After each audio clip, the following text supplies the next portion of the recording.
तो श्री गणेशाय नमः। आओ सीखे ज्योतिष चैनल में आप सभी का स्वागत है।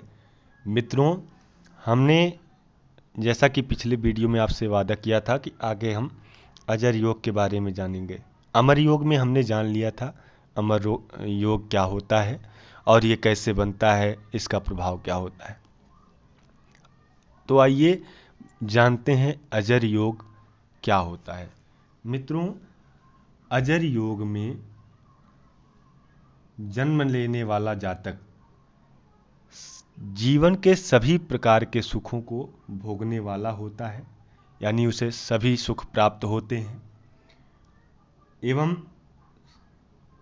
श्रेष्ठ आयु का जीवन जीता है, और वह भी बिना किसी रोग के, अर्थात आरोग्यपूर्ण जीवन जीता है। जिस भी जातक के कुंडली में अजर योग का निर्माण होगा, वह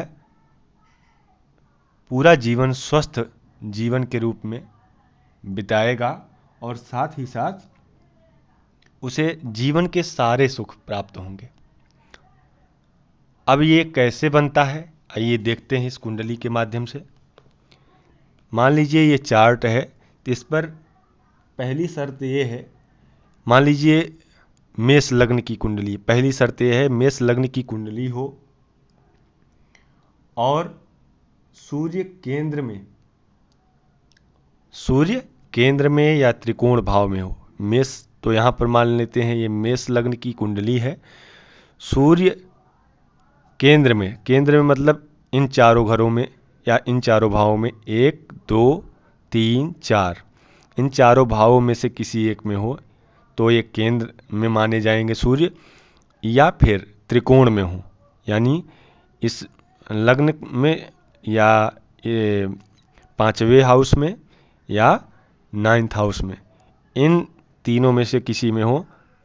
तो हमने तो ये चारों जान लिया है, इन दोनों को जान लेते हैं, ये त्रिकोण माने जाते हैं। तो त्रिकोण वाले हाउस में अगर सूर्य होंगे और मेष लग्न की कुंडली हो या फिर सिंह लग्न की कुंडली हो, यहाँ एक की जगह 5 लिखा हो, 5 6 7 इस तरह से शुरू हो, और इसके साथ यदि चंद्रमा वृष या कर्क राशि में हो, मान लीजिए वृष राशि है तो इसमें चंद्रमा हो, या फिर कर्क राशि में चंद्रमा हो। मेष लग्न या सिंह लग्न की कुंडली हो, उसमें वृष राशि या कर्क राशि में जब चंद्रमा विराजमान हो, बैठे हो, और सूर्य केंद्र या त्रिकोण में हो। ठीक है मित्रों, तो यह अजर योग बनता है। या फिर 6ठे 8वें 12वें भाव में होकर गुरु से दृष्ट हो। कौन? चंद्रमा। मेष या सिंह लग्न की कुंडली हो, सूर्य केंद्र या त्रिकोण में बैठे हों, और चंद्रमा अगर वृष या फिर कर्क राशि में न भी हो तो भी वह द्वितीय भाव यानी दूसरे भाव, और द्वितीय यानी वृष राशि में हो।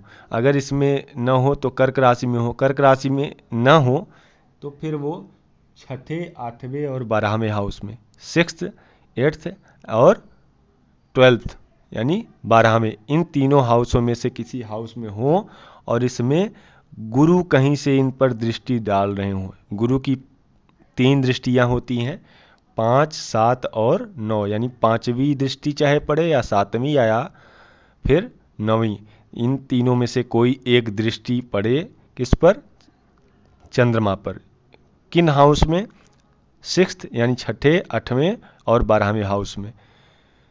तो यह अजर योग बनता है। एक बार पुनः पूरा रिपीट कर देते हैं। मेष या सिंह लग्न की कुंडली हो, वृष या कर्क राशि में चंद्रमा किसी में एक में बैठे हों, सूर्य केंद्र अथवा केंद्र हाउस या फिर त्रिकोण हाउस, केंद्र हाउस या त्रिकोण हाउस में बैठे हों, चंद्रमा वृष राशि या कर्क राशि में बैठे हों, या 6th 8th या 12th या 12वें हाउस में बैठे हों और गुरु की उन पर दृष्टि हो, चाहे जहां बैठे 6ठे 8वें 12वें में अगर बैठे हैं तो गुरु की उन पर दृष्टि हो, तब मित्रों अजर योग बनता है। अजर योग की कुंडली वहां पर तैयार होगी वो। और जिन जातक की कुंडली में अजर योग बनेगा वह निश्चित रूप से इस संसार का सबसे सुखी प्राणी या सुखी जातक होगा, अकॉर्डिंग टू कुंडली और अकॉर्डिंग टू ज्योतिष की जो कंडीशन है उसके अनुसार। अब मित्रों इसके बाद आगे हम बात करेंगे आकस्मिक धन लाभ योग के बारे में। तो अगर आप चाहते हैं आकस्मिक धन लाभ वाला वीडियो आपको पता चल जाए, आपके पास मैसेज आ जाए, तो आप बेल आइकन को क्लिक कर दें और चैनल को सब्सक्राइब कर लें, ताकि ज्यों वीडियो अपलोड हो आपको उसकी सूचना मिल जाए। वीडियो देखने के लिए धन्यवाद। नमस्कार।